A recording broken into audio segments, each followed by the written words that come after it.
Bonsoir, moi je vais me lancer. Merci à tous d'être présents pour cette nouvelle session de Thèse en poche. Et merci à Joanne d'être venue nous présenter ton travail. Moi je me présente, donc je suis Thibaut Raginel, je suis chef de clinique de médecine générale ici à l'UFR Santé de Caen. Et donc on m'a demandé de modérer un petit peu les échanges après la participation de Joanne. Et je te laisse te présenter. Bonsoir à tous, merci Joanne pour la présentation, merci à BU Santé pour cette nouvelle édition. Donc moi c'est André Rabieza, je suis également chef de clinique en médecine générale au sein de l'UFR Santé et je vais co-modérer cette session.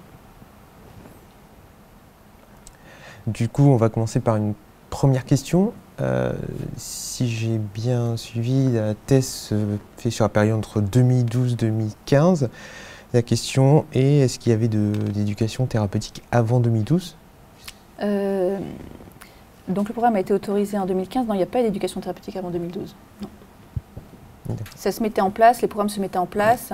Attends, je réfléchis. Je pense que ça a dû commencer parce qu'il y a la réflexion. Si, ça s'est commencé. En fait, moi, ce qui s'est passé, c'est que pour ma thèse, j'ai animé le programme, l'atelier négligence spatiale unilatérale. Et j'ai récupéré les données de ma collègue qui avait animé antérieurement les 3 autres thématiques. Donc, je pense que ça avait déjà commencé, en effet.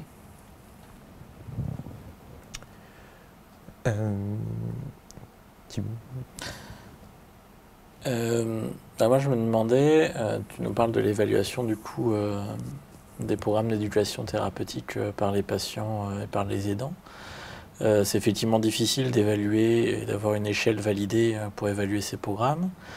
Et du coup, moi, en lisant ton travail et en t'écoutant, je me disais, est-ce qu'on peut vraiment arriver à établir une échelle d'évaluation de ces programmes quand on prend en considération finalement que les programmes ils vont partir du bilan établi avec le patient, qui vont être au maximum individualisés et adaptés à sa pathologie, et qu'après finalement l'évaluation du programme dans le service rendu au patient va aussi dépendre de son bilan initial et de ce que lui il en attendait.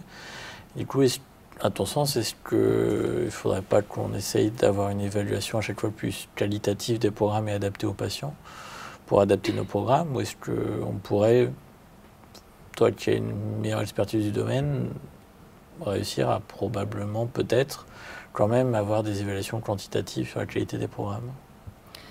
Alors c'est la vraie difficulté, l'évaluation. Et en fait, on est poussé par...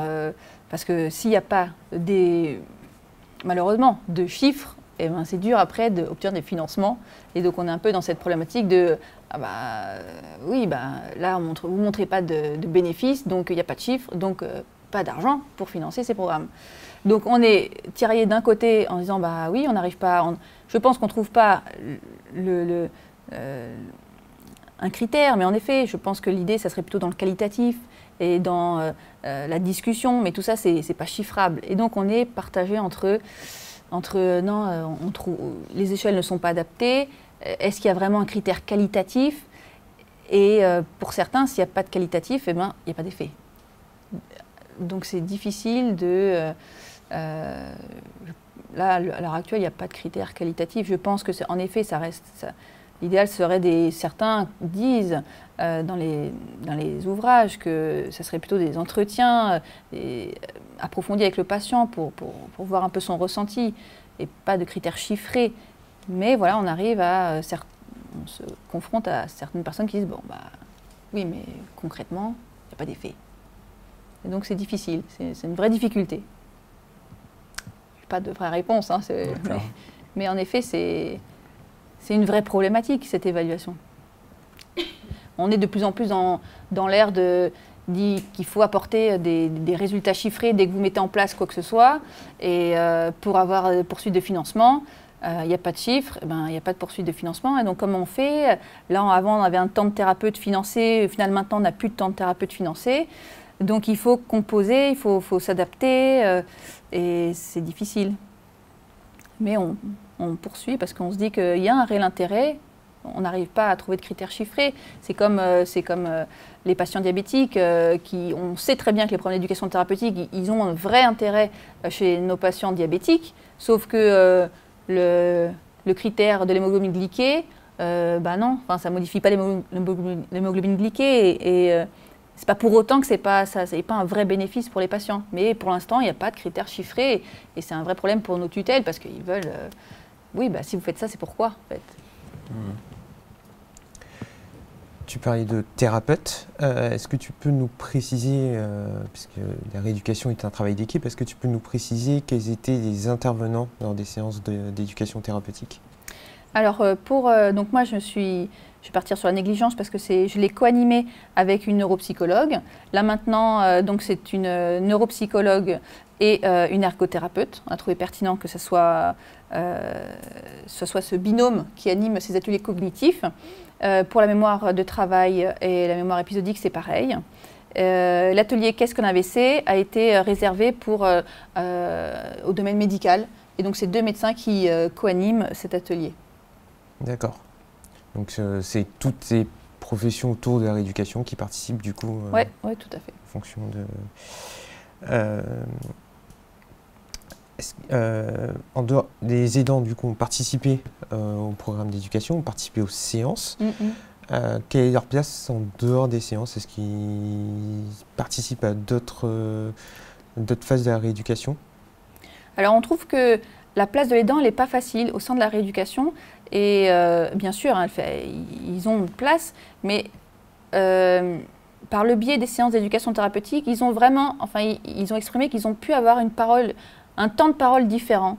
Et d'ailleurs, j'ai noté que certains aidants sont venus sans le patient. Des patients qui avaient des troubles, par exemple des fonctions exécutives, des troubles cognitifs vraiment très sévères. L'aidant est venu seul à ces ateliers pour comprendre et savoir un peu gérer un peu au quotidien. Donc je trouve que la place de l'aidant, elle est intéressante, elle est bien sûr présente en dehors et en rééducation, mais là, l'aidant, il est vu différemment et il a une place et c'est vrai qu'ils apprécient particulièrement cette posture sur ces ateliers qui sont ils sont un peu à l'écart de la rééducation, mais ils sont quand même liés, donc c'est intéressant. Et est-ce que ça les a libérés un petit peu au niveau de la parole, au niveau de la façon de leur qualité de vie à eux aussi, ou pas? Alors, ce qui est difficile, c'est que l'échelle de qualité de vie...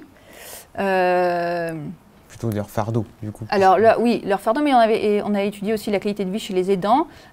Donc, le fardeau, moi, je trouve que l'échelle, je ne sais pas si l'échelle de Zarit, comme j'ai dit un petit peu les limites, je ne sais pas si c'est vraiment une échelle optimale. Sur la qualité de vie, je trouve que le recall, c'est difficile parce que vous avez un événement de vie difficile la veille, vous allez cocher que vous n'êtes pas un... Voilà, l'échelle de recall, ça... Est-ce que ça reflète vraiment la qualité de vie et l'intérêt, enfin l'impact de l'éducation thérapeutique sur la qualité de vie, je ne sais pas vraiment. Donc je sais qu'ils ont été satisfaits, on les revoit à distance et c'est vrai ils apprécient particulièrement ces temps d'échange. Ils apprécient beaucoup aussi, parce que ce qui n'est pas le cas en rééducation, les temps d'échange avec d'autres patients. C'est le seul moment où ils peuvent échanger avec d'autres aidants. Échanger avec d'autres patients, ah oui, ça s'est passé comme ça, et ça ils apprécient beaucoup. On essaye de guider un peu l'entretien, mais c'est vrai que c'est les gens on laisse vraiment s'exprimer le patient et aidant. D'accord. Et du coup, est-ce que tu ne penses pas que ça pourrait être utile finalement d'avoir de l'éducation thérapeutique des aidants, vraiment une éducation thérapeutique dédiée dans certaines pathologies où effectivement la prise en charge par les aidants, elle est très lourde auprès de leurs proches? Alors, je pense que c'est vraiment important. On le voit dans d'autres pathologies type démentielle, démence d'Alzheimer, et ça se met en place et on se trouve tous en difficulté parce que les aidants ils gardent souvent une activité professionnelle et on a des difficultés sur le plan de les faire venir, ou c'est des aidants des fois qui ont des enfants en bas âge, donc ces difficultés-là aussi qui puissent se rendre disponibles. Donc c'est pas le manque d'envie, c'est le manque aussi d'organisation, de difficultés, mais je pense vraiment que oui, c'est ce que je disais, des séances dédiées aux aidants, ça pourrait être vraiment intéressant, en effet. Après, c'est toute l'organisation qui est derrière à mettre en place, mais je pense que c'est une idée, en effet, intéressante. Qui se met en place, oui, pour la pathologie d'Alzheimer, et que je trouve pertinent, mais il y avait une limite, voilà, c'est que les gens ils avaient des difficultés à recruter les aidants. Parce que l'aidant, il est là pour des fois être à temps plein avec le patient. Donc il y a certains qui vont dire, bah oui, mais qui est-ce qui va s'occuper du patient pendant que moi je vais aux ateliers? C'est des vrais... Donc je pense qu'il y a des réflexions je pense qui sont en train d'être... J'avais lu des choses sur dans le cadre des démences, en effet. Mais je trouve que ce serait vraiment pertinent, en effet. Et tu nous parlais de l'hémoglobine glycée dans le diabète comme critère. Dans le diabète, on entend de plus en plus parler aussi des patients experts, dans le cadre des formations de patients en ETP, aussi des formations de soignants. Est-ce que dans le cadre des troubles dont tu nous as parlé, est-ce qu'on ne pourrait pas envisager aussi une place pour des aidants experts qui pourraient intervenir? Alors oui, alors déjà dans le cadre des patients experts, on en a aussi. On a des patients qui sont très à distance de leur accident vasculaire cérébral et qu'on a fait participer. Et justement, dans le cadre de la négligence spatiale unilatérale, c'était aussi une ouverture. Et il y a un patient qui était à 15 ans de son accident vasculaire et qui a pu apporter son retour et son vécu. Et donc, c'était très intéressant. Dans le cadre des aidants, en fait, ça se met en place aussi. Il y a un DU qui, je sais que mon docteur Jouki qui participe, et je sais qu'on a fait participer un aidant à titre, il n'y a pas le titre d'aidant expert, mais je pense que ça peut être intéressant aussi, en effet. Oui, ça peut être envisagé. Et en soi, je pense que la participation de ce patient, cet aidant au DU, bah, je pense que c'est un peu, il avait un peu ce rôle-là au final. Il y a une plus-value du coup d'information. Ça donne une plus-value, puis ça valorise aussi la personne. Je pense que c'est intéressant en effet. Oui, tout à fait. C'est une idée. Je ne sais pas si dans l'assistance, il y a des gens qui... Oui. Le micro va arriver.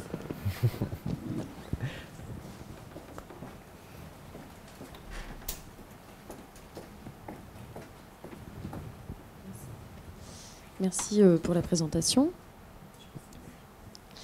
Moi, j'avais juste une question pratique et une autre, on va dire, qui en découle. C'était le délai en fait entre la première séance et le moment de l'AVC, c'est environ 20 mois.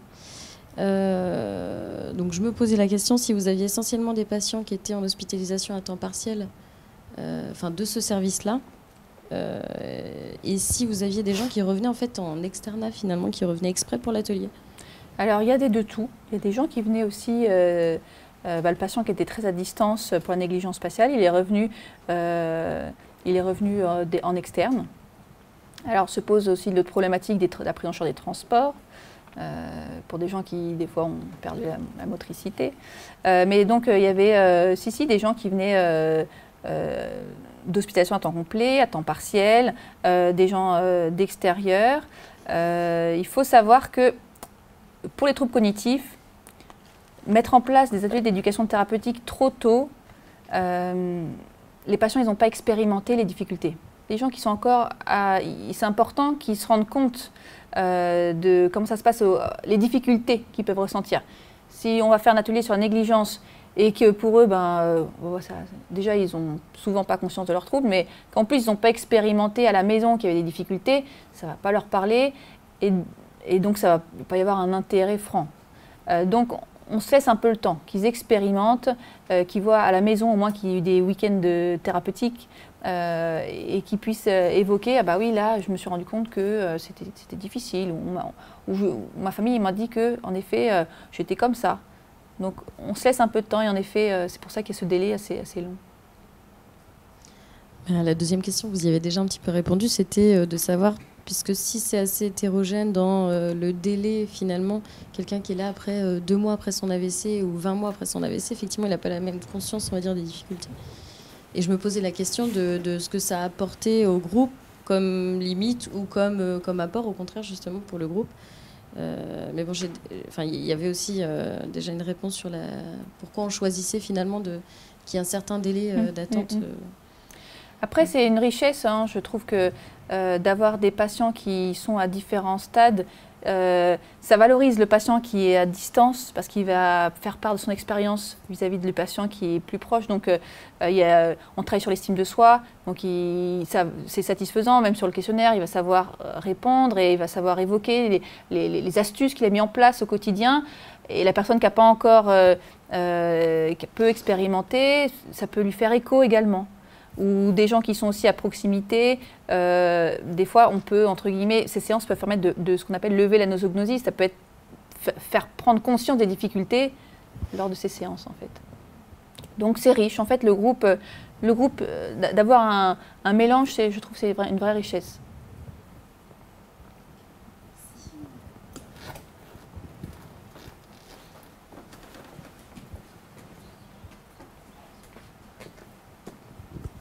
Merci Joanne pour cette très belle présentation. Bon, tu sais qu'on a des sujets de recherche très très proches et j'imagine que tu es au courant qu'en août 2015, il y a une circulaire ministérielle qui est sortie et qui demande aux neurologues qui revoient leurs patients qui sortent de l'UNV 3 mois après l'hospitalisation en consultation normalement pluridisciplinaire. Donc ça, c'est ce qu'il y a sur le papier dans la circulaire. En pratique, pour l'instant, il n'y a rien du tout parce que pas de financement. Mais comment tu peux voir tout ton travail intégré dans ces consultations pluridisciplinaires et le rôle du neurologue aussi, parce que tu ne parles pas du tout du neurologue, du médecin traitant et également des associations de patients comme par exemple France AVC Basse-Normandie qui peuvent être d'une utilité assez importante. Tout à fait. Alors ça se met un peu en place quand même. Il y a des choses ça commence quand même et c'est intéressant et je trouve que c'est bien. Enfin, on voit qu'il y a des réunions qui se mettent en place avec les neurologues, avec les rééducateurs. Il y a une infirmière dédiée qui rentre dans l'équipe. Donc, c'est vraiment porteur et je trouve que c'est vraiment intéressant. Après, moi, j'aimerais bien m'inscrire personnellement, après, je souhaite m'inscrire là dans toute cette voie-là, donc je participe un peu aux réunions et en effet, je pense qu'il y a plein de patients qui passent les mailles un petit peu, qu'on ne revoit pas forcément, qui ne sont pas hospitalisés. C'est ces patients-là qu'on va essayer de revoir en consultation pour voir s'il y a des difficultés ou pas. Après, non, je pense que ça c'est vraiment important et vraiment intéressant et si je m'inscris un petit peu là-dedans et je trouve que la place... alors je n'ai pas encore expérimenté, j'ai voulu participer. La problématique pour moi, c'est que voilà, les lits ont été transférés au Nez-sur-Odon, l'activité se situe au CHU, alors il faut être un petit peu, et le temps de travail, et voilà, donc ça va s'organiser. Et je pense que c'est très riche, je sais que voilà, il y a Julien Cogé qui est dessus, Sophie Guettier, et Céline Joly, l'infirmière, et le docteur Jokic, et plein d'autres qui gravitent autour, donc je pense que c'est vraiment porteur, c'est vraiment l'avenir, et j'espère m'inscrire aussi là-dedans pour la suite. Une courte deuxième question. Les patients que tu as inclus dans ton étude AVC ischémique et hémorragique, ils sortaient tous de l'UNV où ils sont censés avoir en sortant quelques notions, on est censé faire un petit peu d'apprentissage sur c'est quoi l'AVC, le traitement, pourquoi c'est important de le prendre, etc. Ou alors est-ce que c'est des patients qui venaient d'autres filières que l'UNV et qui partaient vraiment de zéro au niveau connaissance de la maladie, du traitement, etc. Alors, je pense dans ta question, c'est des patients qui venaient de l'UNV, je pense pour la plupart. Mais c'est une réflexion, il y a une réflexion sur est-ce qu'on ne met pas en place des séances d'éducation thérapeutique à l'UNV. Or, à l'UNV, l'AVC, c'est un événement de vie brutal. Les patients se retrouvent en l'espace de peu de temps, hémiparétiques, hémiplégiques, difficultés pour articuler, difficultés pour parler. Est-ce que c'est le bon moment pour mettre en place, est-ce qu'ils sont à même d'entendre à ce moment-là, vous allez avoir des traitements toute la vie avec ça, ça et ça, et les facteurs de risque cardiovasculaire, vous allez fumer. Alors, je ne sais pas si... C'est vrai que moi, en passant l'UNV, je ne l'ai pas fait. Parce que, en effet, ça serait intéressant. J'ai pas eu l'occasion, et puis c'est vrai que je me pose la question si les gens entendent à ce moment-là. Parce que le séjour à l'UNV est très court. C'est plus ou moins, en théorie, il est court, quoi. Mais bon, c'est un questionnement actuel, hein. Et il y en a qui souhaitent mettre en place des séances, justement, dès l'UNV. c'est un questionnement et c'est en réflexion. Il y a du pour et du contre, je sais pas exactement. Après, il faudrait peut-être expérimenter et voir, pourquoi pas. Hein. Mais c'est en cours de réflexion, en effet. Merci. Juste, Joanne, pour rebondir sur la question qui vient d'être posée et sur l'ouverture de ta thèse, comment tu vois l'intégration du médecin traitant dans le parcours d'éducation thérapeutique? Alors, voilà, en lisant pas mal d'écrits, je trouve que le médecin traitant, c'est une personne clé parce que c'est lui qui va revoir le patient. Et je trouve qu'on ne l'intègre pas assez. Et je trouve qu'il y a un vrai travail à faire avec le médecin traitant. Or, la réalité, c'est qu'ils sont écrasés par, je pense, toute la paperasse administrative et par plein de choses. Et donc, arriver à les... il faudrait, l'idée, ce que je disais, je ne sais plus si je l'avais marqué, c'était que les alléger sur le plan administratif pour qu'ils puissent permettre d'accéder et qu'ils puissent plus prendre part, je pense, à tout ce programme. Je trouve qu'il manque, je trouve que ce serait vraiment important qu'ils soient plus... parce que quand ils sont au courant déjà, les sensibiliser à ces programmes, parce que je pense qu'il y en a plein qui sont pas... ils n'ont pas connaissance, donc maintenant il y a une lettre d'adressage systématique. Je trouve que c'est important que les médecins traitants soient au courant. Donc à chaque atelier à chaque mise en place de programme pour un patient, il y a une lettre adressée au médecin traitant de manière systématique pour l'informer. Mais je pense que oui, c'est un travail aussi à faire pour envisager des réunions ou les sensibiliser. Ça me paraît primordial. Et toujours pour revenir sur la question qui vient d'être posée, quelle est la place, comment tu vois la place des associations? Est-ce que par exemple, vous pourrez participer au financement? Est-ce qu'ils pourraient aider, tu viens de parler d'une lettre d'adressage, d'un lien avec les médecins traitants, quelle serait leur place? Donc j'ai participé à plusieurs forums et c'est vrai que France AVC il y a un vrai poids et c'est très intéressant. Après sur le plan financier, je sais pas du tout. Hein. Juste pour répondre à ta question, André, je suis membre fondateur du conseil d'administration de France AVC Basse-Normandie et on a environ 3 000 € dans les caisses. Ouais, du coup, non. L'association France AVC au niveau national et encore moins au niveau régional n'a pas de sous pour pouvoir financer ces choses-là. Merci pour la réponse.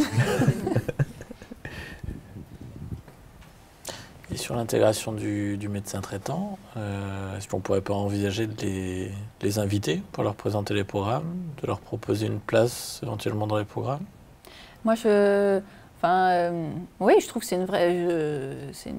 ça peut être intéressant, en effet. Je pense que c'est comme ça, en effet, non, je pense que ça peut être intéressant de leur présenter et de faire du lien avec eux. Et en effet, oui, pourquoi pas. Parce qu'on reçoit bien les comptes rendus. Votre patient va être inscrit dans tel programme oui, d'éducation thérapeutique. Bien sûr. Il a suivi le programme d'éducation thérapeutique, il en est où? Mais après, en tant que médecin traitant, si on ne nous invite pas, je reçois des comptes rendus de neuro du CHU, de neurochir, de cardio. Non, tout à fait. Je ne vais pas m'inviter à la visite. Du coup, effectivement, si je ne suis pas invité, je ne vais pas forcément me sentir légitime pour découvrir le programme d'éducation thérapeutique ou pour proposer d'y participer. Non, c'est une idée. Il faut... il y a plein de choses là qui se mettent en place. Hein, les consultations post-AVC. Je pense que la place du médecin traitant, je pense que c'est vraiment important et il faut qu'on réfléchisse en effet sur c'est un premier pas, je trouve, déjà d'informer, de dire bon votre patient il a participé, mais en effet après c'est présenter le programme, en effet pour qu'ils aient connaissance et qu'ils puissent après aussi avoir l'idée de parce qu'après le médecin traitant peut être le prescripteur d'un programme d'éducation thérapeutique. Donc s'il connaît le contenu, c'est beaucoup plus simple en effet. Et là, dans ces programmes, il peut être prescripteur? Oui. Oui, c'est l'idée, ça serait... il y a des feuilles... il peut nous adresser des patients. Ouais. Et il peut faire comment? S'il veut y accéder En fait, là, pour l'instant, je dis il peut être prescripteur. Pour l'instant, il y a des programmes par le biais d'ERET sur les facteurs de risque cardiovasculaires. Ça c'est en place. Sur l'obésité? Sur l'obésité, diabète, insuffisance cardiaque. Après, je pense que c'est plutôt adressé je me suis avancée, je pensais à ERET, l'espace régional d'éducation thérapeutique qui met en place le facteur de risque cardiovasculaire. Je pense que là, le médecin traitant, quand il voit des troubles cognitifs persistants et difficultés, l'idée c'est d'adresser le patient à une consultation de MPR, de médecine physique et de réadaptation, au plus proche, soit au CHU, soit au Nez-sur-Odon. Là, pour l'instant, les troubles cognitifs sont plutôt pris en charge donc, par au Nez-sur-Odon. L'UMPR a pris quelques thématiques en charge. Le CHU réfléchit sur d'autres thématiques aussi. Donc voilà, l'idée c'est de faire des pôles un petit peu pour adresser, bon bah la patient elle a telle problématique, et ben on va l'adresser ici, on va l'adresser là. Donc voilà, c'est un peu ça les perspectives d'avenir. D'accord, donc spécialiser les centres avant de dire au médecin traitant, vous pouvez adresser vers tel ou tel centre. Spécialiser les centres. Après, je pense que comme on essaye vraiment de créer un réseau normand, on peut s'adresser les patients après, ou si, voilà, si tu adresses quelqu'un à Nez-sur-Odon, après, si c'est pour prévention des chutes ou activité physique, je peux dire bah ça sera plus pertinent que ça soit à l'IMPR d'Hérouville. Donc après, on peut Mais donc on continue à orienter d'abord en rééducation, et c'est plutôt le centre de rééducation qui lui va orienter vers le programme d'éducation thérapeutique. Pour l'instant, oui. Pour l'instant, oui. Et justement, quel est dans les autres centres, notamment l'IMPR et le CHU, donc qui sont spécialisés sur d'autres thématiques de rééducation, quelle est la place de l'éducation thérapeutique dans ces centres? Alors, donc l'IMPR d'Hérouville a bien développé, et ce qui marche bien, c'est la reprise d'activité physique après un AVC. Ça, c'est une thématique qui marche plutôt bien. Il y a une thématique qui s'appelait installation manutention du patient, qui se fait un peu moins. Prévention des chutes aussi, qui avait été fait à l'IMPR d'Hérouville. Au CHU, une des conséquences physiques, c'était les troubles vésico-sphinctériens. Or, on se rend compte que avec le temps, là, il y a une prochaine réunion de comité de pilotage, on se rend compte qu'avec les référents médicaux sur des troubles vésico-sphinctériens, que les ateliers ne seraient peut-être pas forcément pertinents. Donc on va en train de réfléchir sur une autre, se dirige sur une autre thématique au CHU, on est en train de travailler là-dessus, c'est-à-dire peut-être que le CHU pourrait s'orienter vers plutôt éventuellement spasticité, autorééducation, prévention des chutes, voilà, c'est en réflexion. D'accord. Est-ce qu'il y a des évaluations comme ton travail de thèse qui sont prévues sur ces programmes ou... Alors déjà, il faut qu'ils se mettent en place. Donc c'est plutôt construire le programme et réfléchir sur le programme, et puis on verra après sur l'évaluation a posteriori. D'autres questions?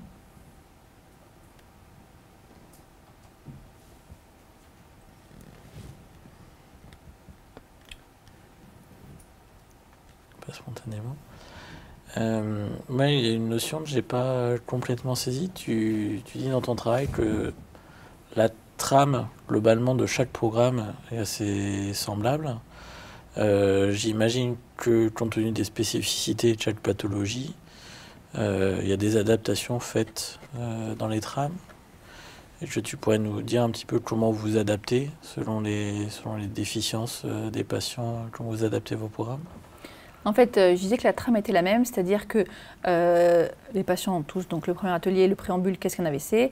Le premier atelier, après, sert à expliquer le trouble cognitif. Donc pour la négligence, on va expliquer un petit peu qu'est-ce qui fait qu'il y ait une négligence, quels sont les troubles qui gravitent autour. Donc c'est des fois la nosognosie, les troubles attentionnels.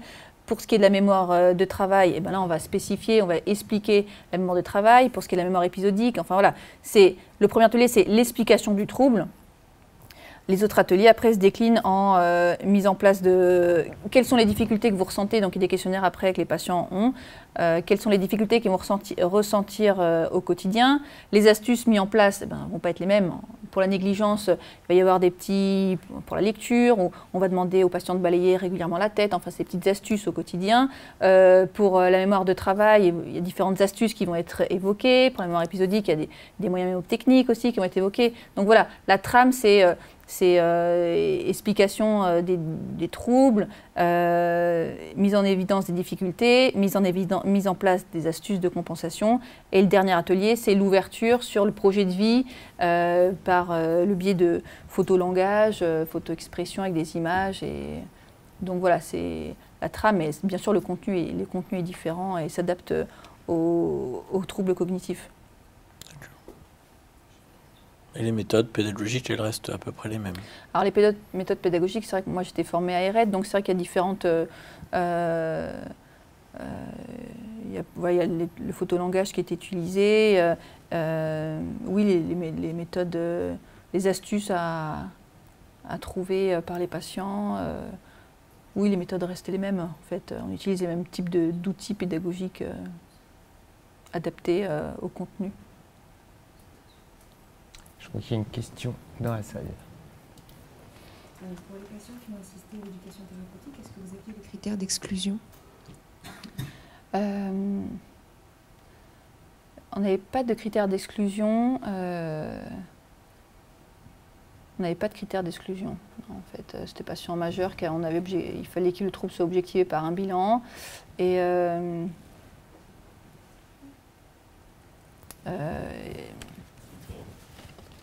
alors pour certains patients qui avaient des troubles cognitifs trop sévères, si les dents n'étaient pas impliquées, on trouvait qu'il n'y avait pas de pertinence à proposer. Donc on ne propose pas des ateliers à tout. À certains patients, on se dit oui, c'est pertinent, mais il faut absolument que le conjoint ou la fille soit présent pour expliquer les troubles des fonctions exécutives. Par exemple, sur le plan comportemental, il y a des choses qui sont à cerner. Mais voilà, des fois, ça pourrait, pour certains, c'est s'il n'y a pas les dents, on ne va pas inclure. Merci.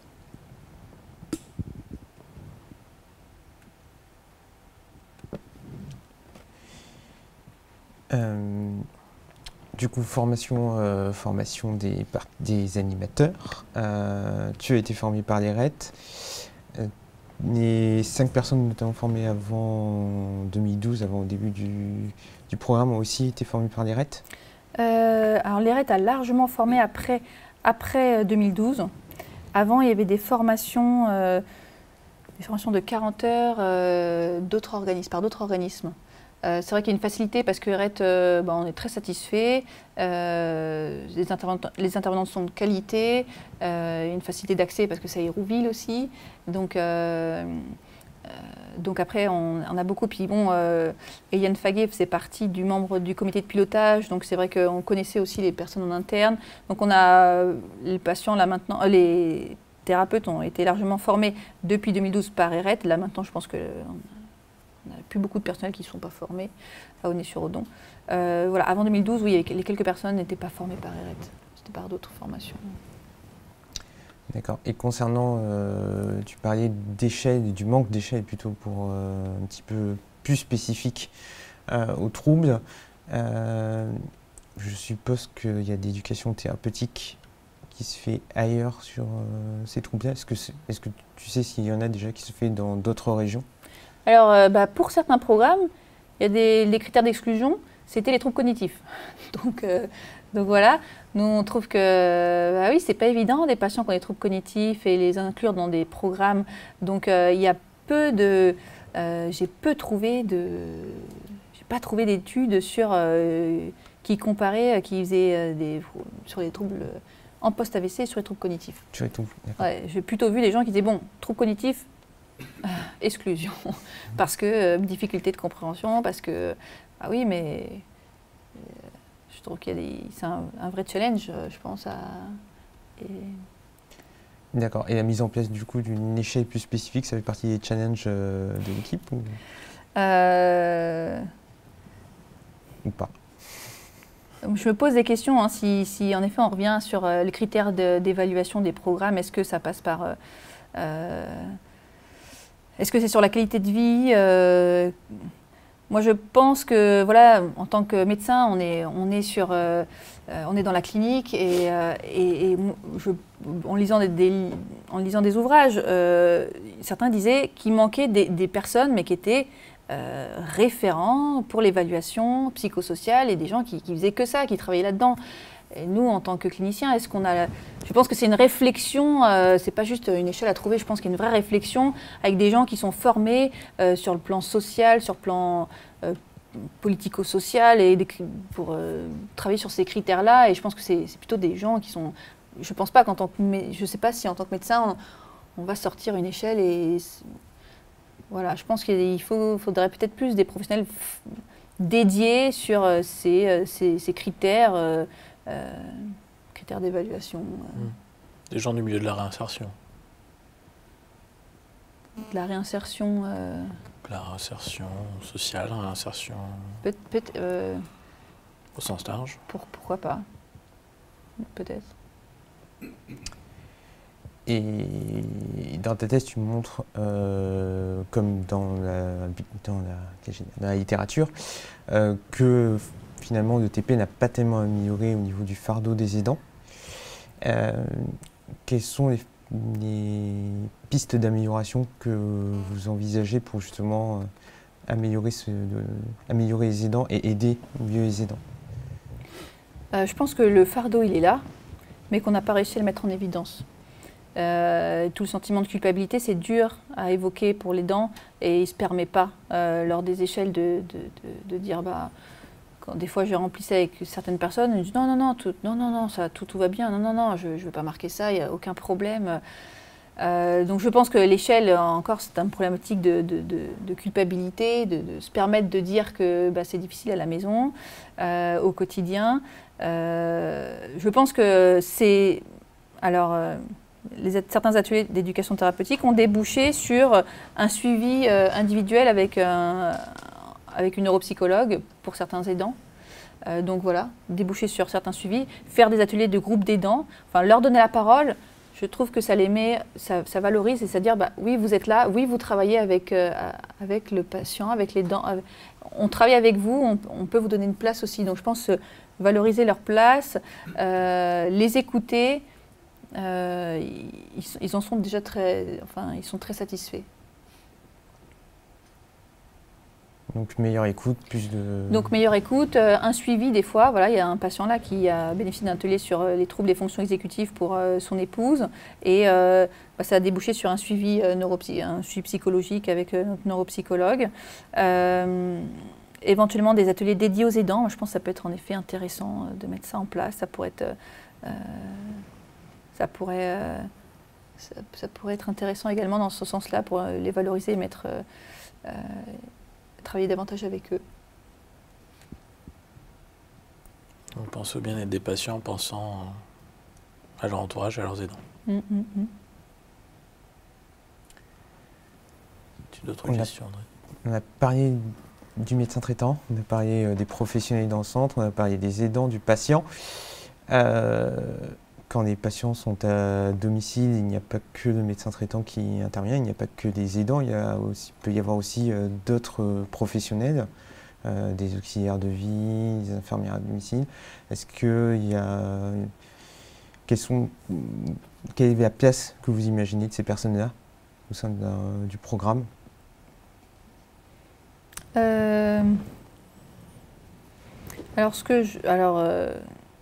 Je répondrai d'abord que, en fait, à domicile, il y a aussi, c'est un vrai réseau médico-social.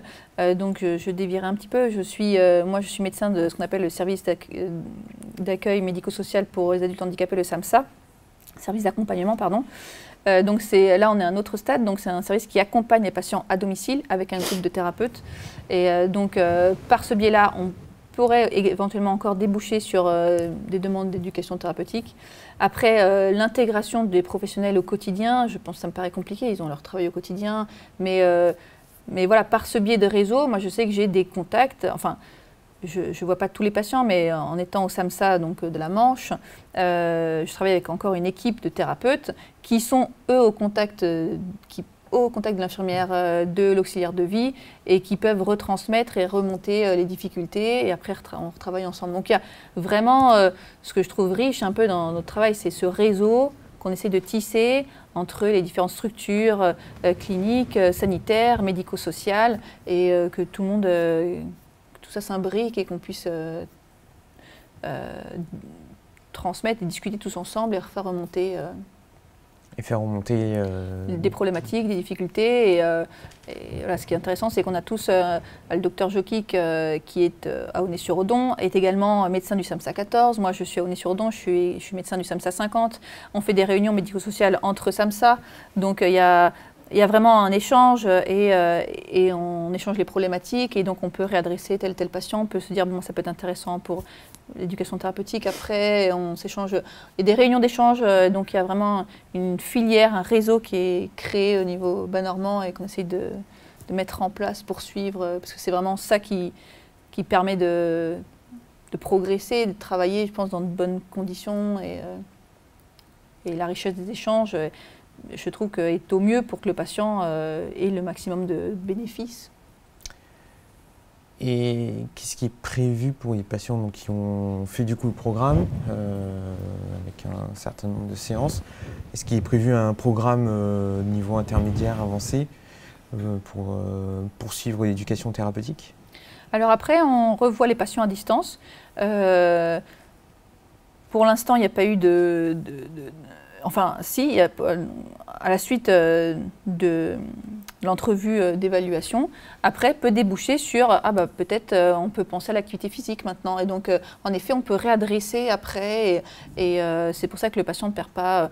L'idée, c'est de ne pas perdre le lien, quoi. Et suite à la consultation d'évaluation, à 3 mois, voilà, certains patients étaient réadressés dans d'autres thématiques de prise en charge. Et éventuellement, ça peut s'entendre qu'à distance, ils puissent refaire la même thématique du fait des troubles cognitifs. Ça pourrait être aussi intéressant à distance, suite à une prise de conscience des difficultés, des troubles cognitifs. Donc, oui, il y a toujours possibilité de revenir ou d'être réadressé dans une autre thématique. En effet. D'accord.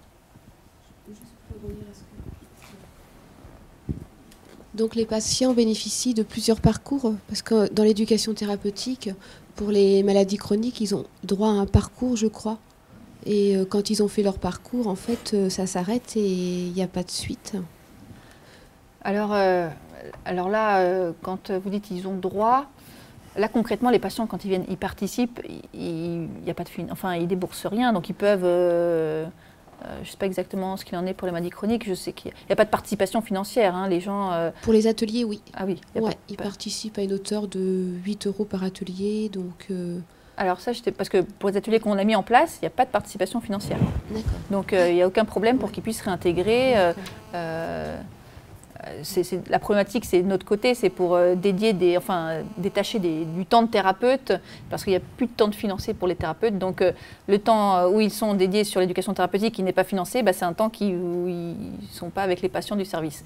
Mais bon, on s'en accommode et on essaye de travailler quand même, parce qu'on se dit que ça apporte vraiment une plus-value pour le patient et l'aidant. Mais ils peuvent, sans problématique financière, puisqu'il n'y a pas de... venir plusieurs fois, dans plusieurs programmes.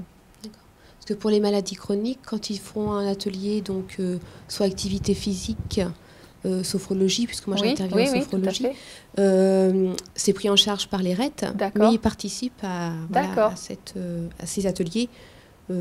Après, est-ce que c'est que pour les maladies chroniques? Je ne sais pas. Ah oui, je ne sais pas non plus. Ouais. Et est-ce que la sophrologie pourrait pas avoir aussi un intérêt pour le parcours thérapeutique? Tout à fait. Hein, dans le cadre de développement de compétences d'adaptation, je pense que ça pourrait tout à fait avoir tout son sens. Des perspectives, hein, pourquoi pas. Une dernière question.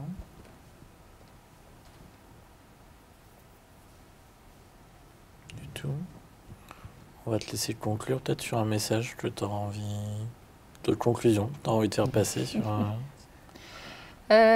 Déjà, je trouve que c'était intéressant déjà de participer à ces ateliers, conférences, thèses en poche.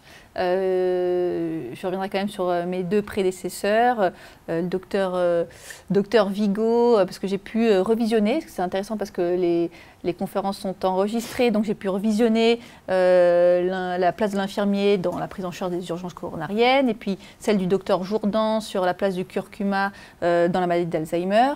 Donc je trouve que c'est une idée très intéressante. Et puis Puis je trouve que l'éducation thérapeutique, pour terminer, c'est un sujet d'avenir. On voit qu'il y a un vrai intérêt sur la place de l'aidant. Il y a eu un vrai engouement pour les professionnels qui trouvent un vrai bénéfice. Et voilà, ce que vous avez évoqué, c'est qu'il y a encore plein de choses à faire, à développer, à mettre en place. Et toute cette dynamique est riche et on s'y implique activement. Donc voilà. Merci. Merci pour ton engagement. Et bonne soirée à tous.